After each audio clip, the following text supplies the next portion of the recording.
লালমাইয়ে অসহায়দের পাশে দাঁড়াতে মানবতার দেয়াল। গাজী মামুনের তথ্যচিত্র দেখুন বিস্তারিত। বর্তমান সময়ের বহুল আলোচিত একটি উদ্যোগ মানবতার দেয়াল, যেখানে ব্যবহৃত বা কম ব্যবহৃত কাপড় রাখতে পারেন যে কেউ, আর সেই কাপড় দিয়েই অসহায়দের মুখে ফুটবে হাসি। কুমিল্লার লালমাই উপজেলার ভুষ্টি এলাকায় এমন মহৎ একটি উদ্যোগ নিয়েছে সামাজিক সংগঠন ফয়েজ খান ফাউন্ডেশন। আপনার অপ্রয়োজনীয় জিনিস রেখে যান, আপনার প্রয়োজনীয় জিনিস নিয়ে যান, এমন লেখাযুক্ত দেয়ালে সারি সারি ঝুলতে দেখা যায় প্যান্ট, শার্ট, গেঞ্জি, বাচ্চাদের জামা কাপড়, যার নাম দেওয়া হয়েছে মানবতার দেয়াল। লালমাই উপজেলায় এই প্রথম এমন উদ্যোগ নিয়ে এসেছে সামাজিক সংগঠন ফয়েজ খান ফাউন্ডেশন। ভুষ্টি বাজার উপস্বাস্থ্য কেন্দ্রের পাশ দিয়ে মাওলানা কুরবত আহমেদ সড়কে একটু এগিয়ে গেলেই দেখা মিলবে এই দেয়ালের। এরকম দেয়াল আছে কুমিল্লা নগরীর বিভিন্ন স্থানেও। এতে কেউ কেউ নিজের জিনিসটি অন্যকে দিতে পেরে যেমন খুশি, অপরদিকে কেউ কেউ নিতে পেরে খুশি। উদ্যোক্তারা জানান, অবহেলিত মানুষগুলোর পাশে দাঁড়ানোর পাশাপাশি সামাজিক দায়বদ্ধতা সৃষ্টির লক্ষ্যেই এমন আয়োজন, যা ভবিষ্যতে করা হবে আরও বড় পরিসরে। ক্ষুদ্র ক্ষুদ্র এমন প্রচেষ্টার মাধ্যমে মানবতা ছড়িয়ে যাবে প্রতিটি সমাজে, এমন বিশ্বাস অদম্য তরুণদের। আমাদের হচ্ছে ফয়েজ খান ফাউন্ডেশনের উদ্যোগে আমাদের বিশ্ববাজার লালমাই উপজেলায় আমাদের হচ্ছে মানবতার দেয়াল আমরা হচ্ছে বিভিন্ন শহরগুলোতে দেখি, কিন্তু উপজেলা পর্যায়ে আমি আসলে লালমাই উপজেলা বিশেষ করে কুমিল্লা শহরে আছে, কিন্তু উপজেলা পর্যায়ে মানবতার দেওয়াল নাই। আমি চিন্তা করলাম, হঠাৎ করে আমি তো ঢাকায় থাকি, একদিন আমার মাথায় চিন্তা আসলো যে মানুষের সেবা কীভাবে করা যায়।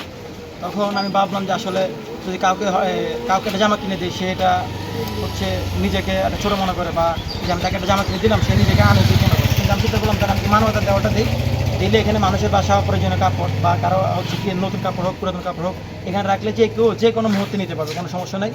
আর আমাদের হচ্ছে মূল উদ্দেশ্যটা হচ্ছে মানুষের সেবা করা। এই যে আমরা হচ্ছে উদ্বোধন করছি কয়েক মাস আগে, কিন্তু সবাই যার যার জায়গা থেকে আগে আসতেছে। এই যে আমাদের ইমরান ভাই, বুচিবাজার বিশিষ্ট ব্যবসায়ী ইমরান ভাই আমাদের সবসময় সাপোর্ট দেন। উনি খোঁজখবর রাখেন যে ফার্স্ট কী অবস্থা, খোঁজখবর নেন। আমাদের সবচেয়ে ভালো লাগে যে আমাদের পাশে রহমান আছে, রহমানও সবসময় খোঁজখবর নেন। আর আমি হচ্ছে লালমাই উপজেলার সকলকে বলতে চাই, যারা আমাদের এই বাইরের ভিডিওটা দেখবেন, আশা করি যারা ভিডিওটা দেখবেন, যার বাসায় অপ্রয়োজনীয় জামা কাপড় আছে, আপনারা হচ্ছে বাসায় না রেখে আমাদের এই লোকেশনে এনে নির্দিষ্ট স্থানে রেখে দিবেন। যার প্রয়োজন সে এসে নিবে, এখানে কারোর জন্য বাধা নেই। যার যখন যা প্রয়োজন আপনারা নিতে পারবেন, আবার এখানে দিতে পারবেন। আপনার বাসার অপ্রয়োজনীয় কাপড় এখানে দিতে পারবেন এবং নিতে পারবেন। আমি সবসময় চিন্তা করি যে ফোনের সময় দেওয়া হচ্ছে খেলাধুলার মধ্যে, পড়ালেখার পরে যতটুকু সময় পায় খেলাধুলার মধ্যে দিলে মনে হয় মানুষের বিনোদনটা সবচেয়ে বেশি পায়। তা আমি মনে করি আপনার হাজব্যান্ড সবাই আমাদের যার প্রয়োজনীয় কাপড় আছে আপনারা এখানে রাখবেন। আশা করি সবাই ভালো থাকবেন। আসসালামু আলাইকুম। যে অপ্রয়োজনীয় জিনিসগুলো আছে মানুষের বাসায়, মানে অনেকে দেখা গেল কি এগুলো পালা দিতেছে, অনেকে আবার শরবত চাইতে পারতেছে না, যে জিনিসগুলো আমরা কাজে লাগাই। আমাদের মূল টার্গেট হচ্ছে যারা বাসা বাড়িতে আমরা এগুলো পালা রাখি, এগুলো আমরা দেওয়াল আনি দেবো, যাদের প্রয়োজন তারা নিবে, যাদের প্রয়োজন তারা দিয়ে যাবে। আর এই সিস্টেমে যারা আসবেন তারা অবশ্যই বুচিবাজার আইসা মাওলানা কুরবত আহমেদ সড়কে আসা সরকারি হসপিটালের অপোজিটে হাতের ডান পাশে এটা অবস্থিত। এখানে আসলে রাস্তার পাশে দেখা যায় সুন্দরভাবে পরিচিত আছে। যাদের লাগবেন তারা নিয়ে যাবেন, যাদের লাগবে না তারা দিয়ে যাবেন।